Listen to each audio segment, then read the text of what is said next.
Hello, everybody! Welcome! This is your host, the MJ406. It's finally time to return to a franchise I haven't done in a good while. And well, time to do a game that's extremely important to the franchise. Kirby, Nightmare in Dreamland. This Game Boy Advance release, which came very early in the Game Boy Advance's life cycle, I think it was the first Kirby game for it. Well, it happened to go over a similar adventure from the past. The peaceful world of Dreamland is in great danger! In Dreamland, dreams always flowed from the wonderful Fountain of Dreams. The Fountain of Dreams collected the hopes and dreams of all living things. It was also responsible for the sweet dreams and rest that come from deep sleep. Huh, good to know. But one day, everyone in Dreamland lost the ability to dream. King DDD was bathing in the Fountain of Dreams. That fat bastard, he had even taken the Star Rod, the source of the fountain's power, and broke it into pieces that he gave to his underlings. Now, Kirby must embark on an adventure to restore peaceful nap times to all the residents of Dreamland. Good luck, you pink puffball! So yeah, if this adventure sounds familiar to anybody from way back in the day, that's because this first Game Boy Advance release for Kirby was actually a remake of the very first console Kirby adventure, which would be Kirby's, well, Adventure for the NES. And to me, well, Kirby's Adventure and this game together, since they're both the same game, to me they're my second favorite Kirby game, because while they are very simple in design, they're very important in regards to what Kirby is and how he developed himself. The fact that Kirby's Dreamland was just so simple and short on the Game Boy, and it evolved into something like this. Yeah, by the way, you got sound tests, you got sub-games, we'll go over those later. But let's just go in. With the Game Boy Advance version, if you have multiple people connect with link cables, you could all go through together, which I don't know how that works. Must be interesting. But anyway, this is a game that fully developed Kirby into what he is. Whoa! Haha! I've gained your sword as my own. So yeah, welcome to Kirby Nightmare in Dreamland. If you've seen the NES game Kirby's Adventure, this is exactly like that. They might have adjusted a few things for balancing, but other than that, the level design is practically the same. All the enemies and powers work the same exact way. The beam like a whip. Whoosh! Beam it! Beam it. Good lord. Swallow your enemies and duck to copy their moves. Experiment by swallowing different kinds of enemies. So, yep. This is the first game that actually gave Kirby his copy abilities. The Kirby's Adventure version, anyway. Fire! Hot! So hot! Too hot to touch! So, yeah. Really, when you can copy abilities, you can only do one power.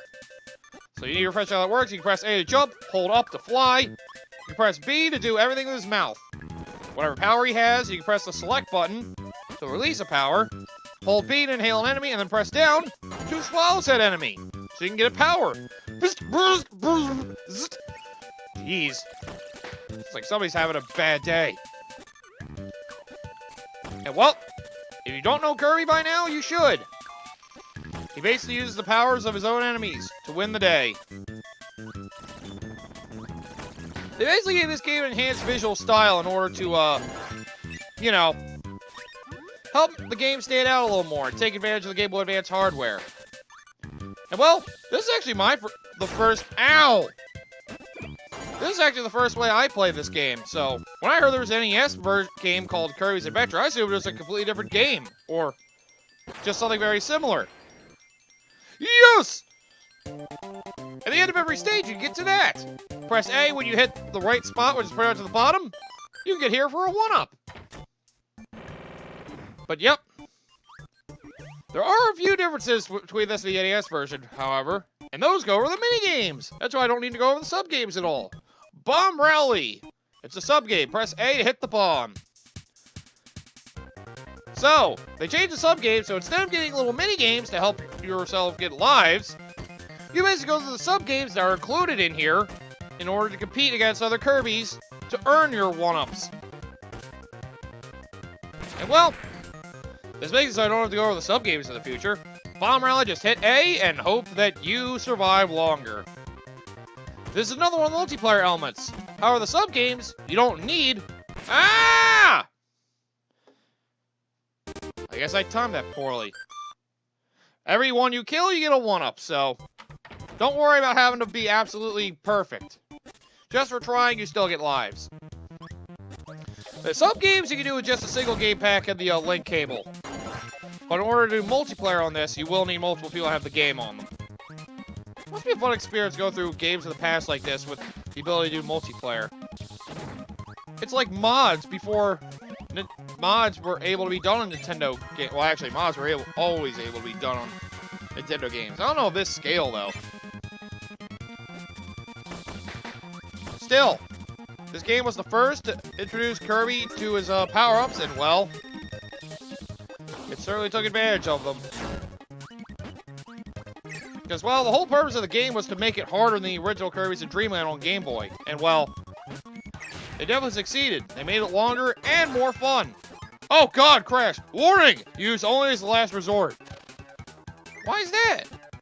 Why might this be fun? Yeah! Nuke. Ah, good old Crash.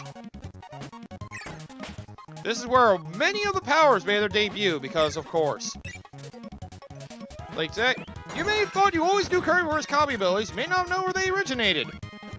Good old 1993, Kirby's Adventure, on the NES.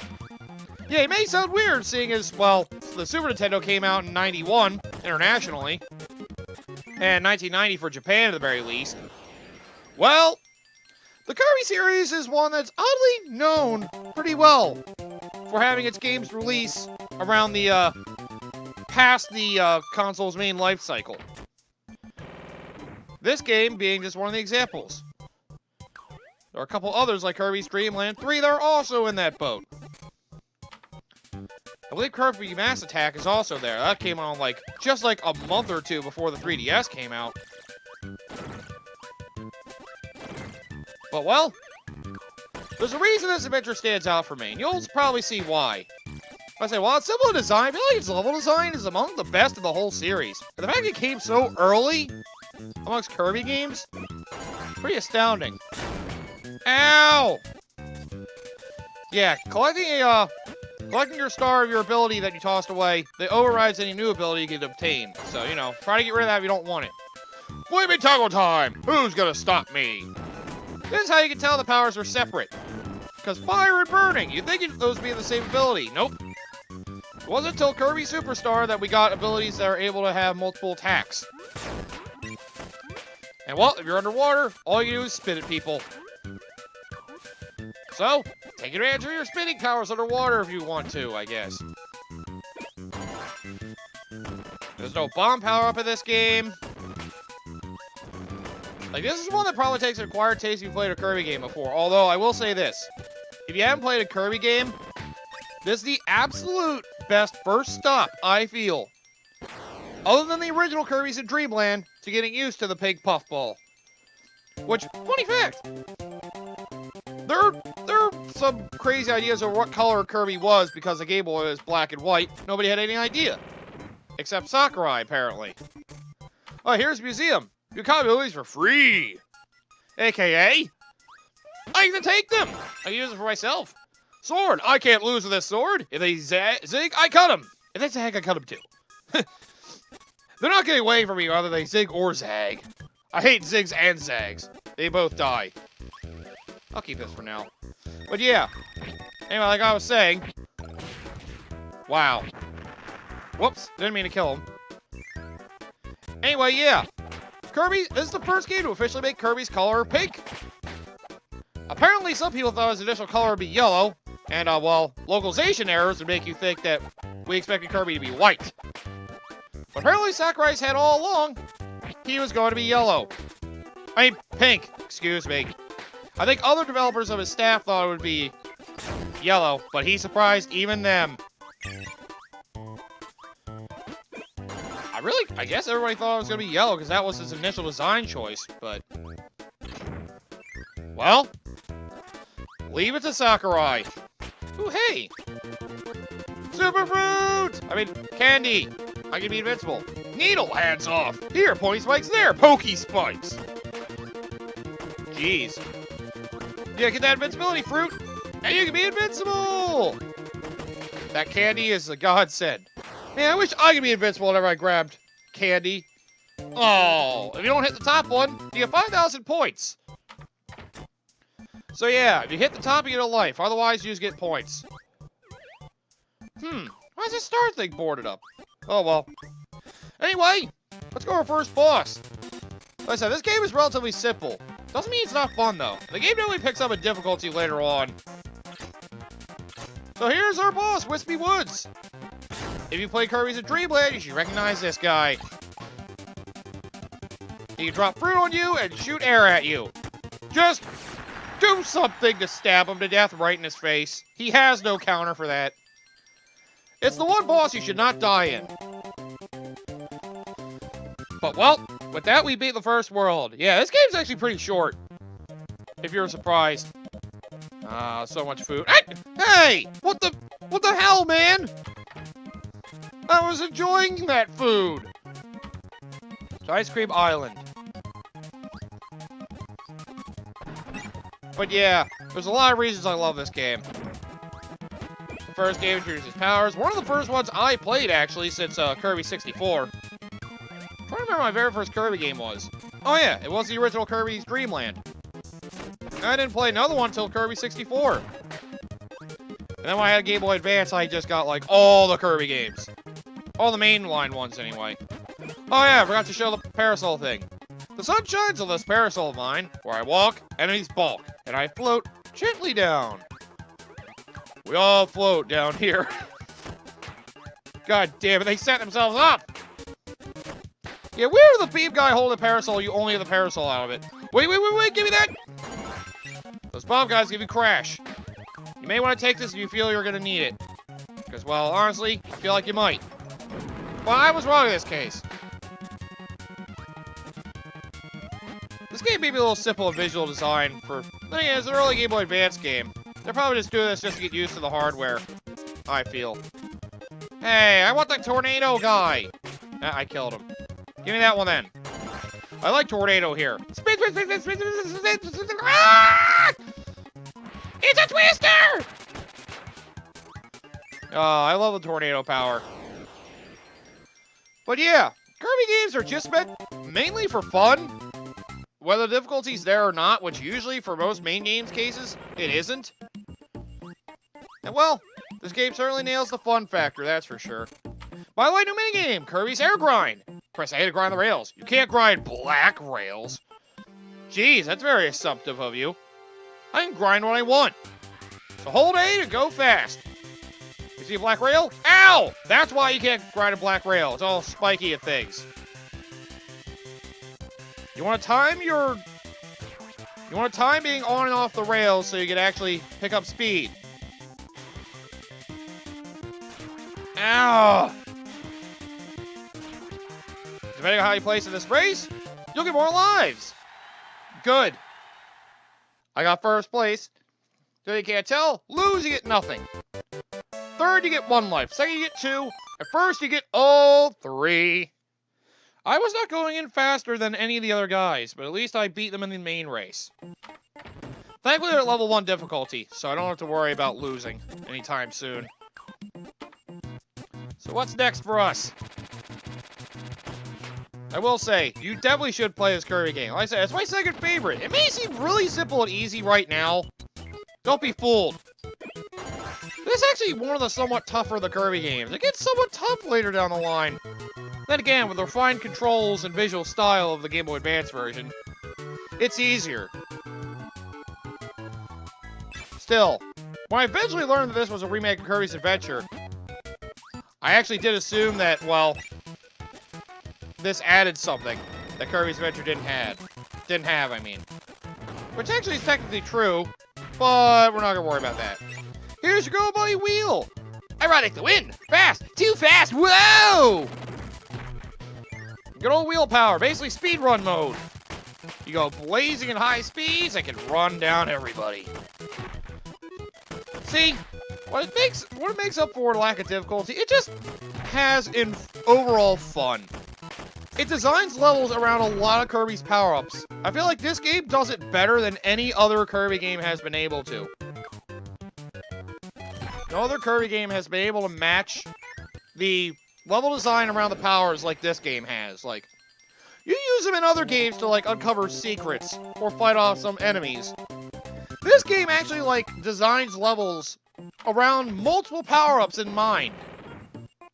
Sometimes annoyingly so, but usually they do it the right way. Usually. Yeah. God. When did I start sucking this minigame? I have to wonder. Also, can I hit it to yellow by any chance? Yeah, I guess it doesn't matter, does it? Ha! For every life I take, you lose. God, I'm just taking the lives of those I've beaten in this game. What? Gotta remember to time it right. Man, I never really got the opportunity to play a lot of Game Boy Advance games multiplayer. The only one I've tried to be able to play multiplayer with people, but I think my cousins had a Game Boy Advance as well, and we brought the link cable. So we tried to play the Mario Kart game through it. Let's just say it didn't really go so well. Oh, God! Ah! Huh. Well, that got fast. Ooh, that was tight. Still, must have been fun being able to actually have functional multiplayer. Then again, my family didn't always carry around a lot of Game Boy Advances. I think we only had like 2 or 3 at most. That was mostly because the Game Boy Advance SP came out, which, oh, thank God for that. Yeah, for those of you that like your handheld devices, I need to let you know something. Mainly, that there are no backlights back in our handhelds back in the day. On your Game Boy or... Ow! I didn't want to kill him. Well, I fucked up. Either way, we didn't have any backlights in our handhelds. You had the green screen of the Game Boy Color, the original Game Boy. Yeah, it was a freaking dark, disgusting, like, vomit green color. The original Game Boy was one durable hell of a console, though. And, well, Game Boy Color at least had color in it and didn't look like a green monstrosity. Ah, shit, I forgot to go where the life is. I gotta remember to go for secrets. Damn it! And, well, the original Game Boy Advance just, well, was just a Game Boy Advance. SP was the first one to finally give a backlight to a Nintendo handheld. Well, good thing it did, because, makes playing it so much easier. You don't have to find, like, the ideal light to play it in. Oh, that was the worst. Yeah, by the way, that masked character, you should probably know who he is, but I'm not going to say it anyway, sent out his legion of people against me. They did change some of the music in this game because, well, the last Kirby game to come out before this was Kirby 64, so they had a remix of the sub-boss theme from that game to indicate that. Because those are supposed to be important battles, I suppose? I mean, I guess. Not like they do much to me, but yeah, I guess they're important battles. With a bunch of bitches. So what's in the museum today, I wonder? We got fire and laser! I'm a fire my laser! Light amplification by stimulated emission of radiation. And it ricochets off the hills, too. Thanks for giving a definition for laser, I guess. Hey, let's go! Yeah! The abilities are very simplistic in this game, but again, I think I've said it more enough times this episode alone. It's good to know Kirby's origins. And, well, this game, I feel, is the best at exemplifying that. It is not my favorite Kirby game, but it is second for me. Because the level design is great. Damn it! And, well, it's just iconic, being the very first Kirby game to actually give him his copy abilities. So, oh, I died! By falling. The most embarrassing death in a Kirby game. If you die by falling in a Kirby game, you're a scrub. I say that as somebody who just acted like a total scrub. Good lord. Yeah, careful about falling when you have an enemy on you. In you, I mean. Stone power, no one can hurt me. Look out below. But yeah, I feel like the level design takes a lot of notices to the, level design actually takes a lot of notices from the, well, powers being used. Sakurai created one heck of a franchise. Oh, good old Mike. Oh, yeah. Uh-huh, baby. Rock on. Can only use 3 times. Oh. Good old Mike powers. So where are you guys? Wait! Where are the rest of you? Mike! Huh. Mike! Huh. This used to be 2 separate rooms. See, they did change some rooms, because this definitely isn't what it was in Kirby's Adventure. I know, because I played it somewhat recently to try to remember the differences to these games. Which I will go over eventually this LP, but not till much later. They did modify some rooms to be more exciting than just one little standard boring room. I kind of want the laser now. Yes, remember you can bounce this off of walls, or off of angles at the very least. Bounce it off of hills so you can actually use it to your advantage. And get some power-ups and lives and all that. Ow! Do you mind, you butthole?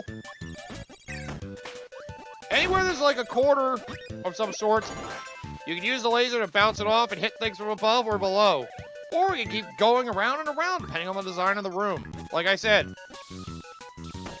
they know how to design their levels based on the power-ups. They always make it interesting for you to figure out, what can I do with this power?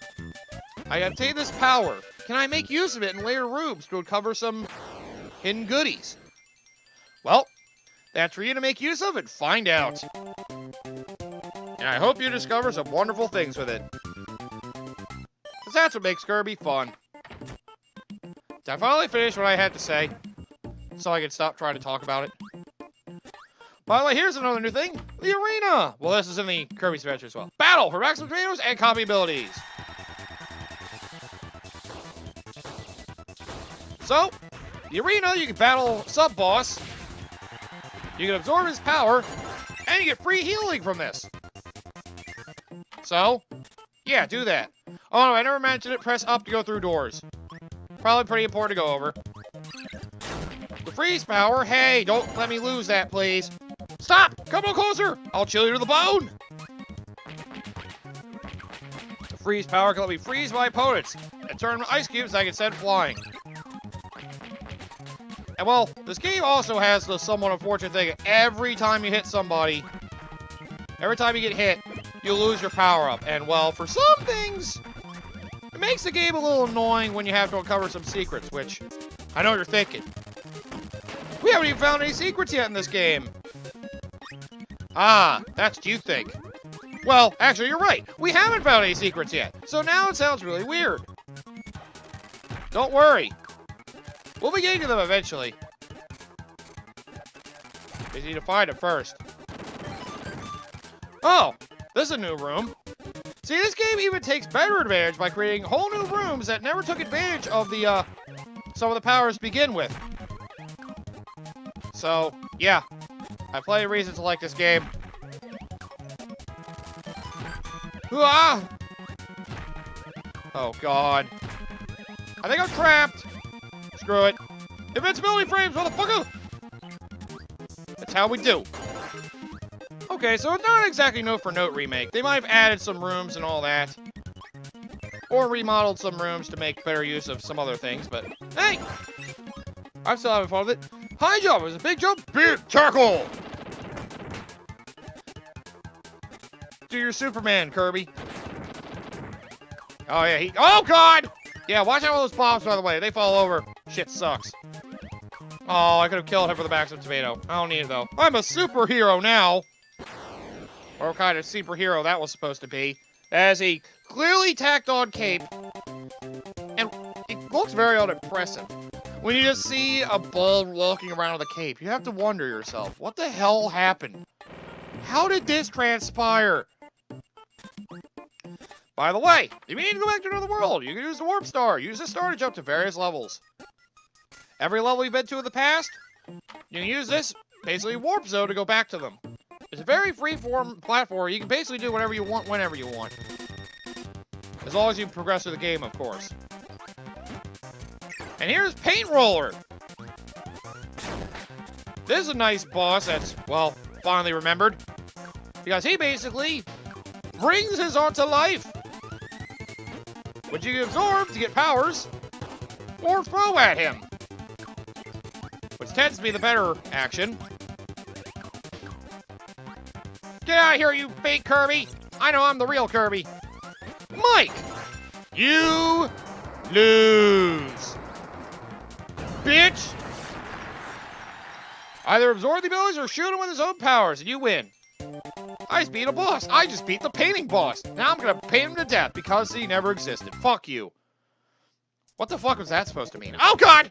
Hey! Help! Help! Oh, okay. Ah!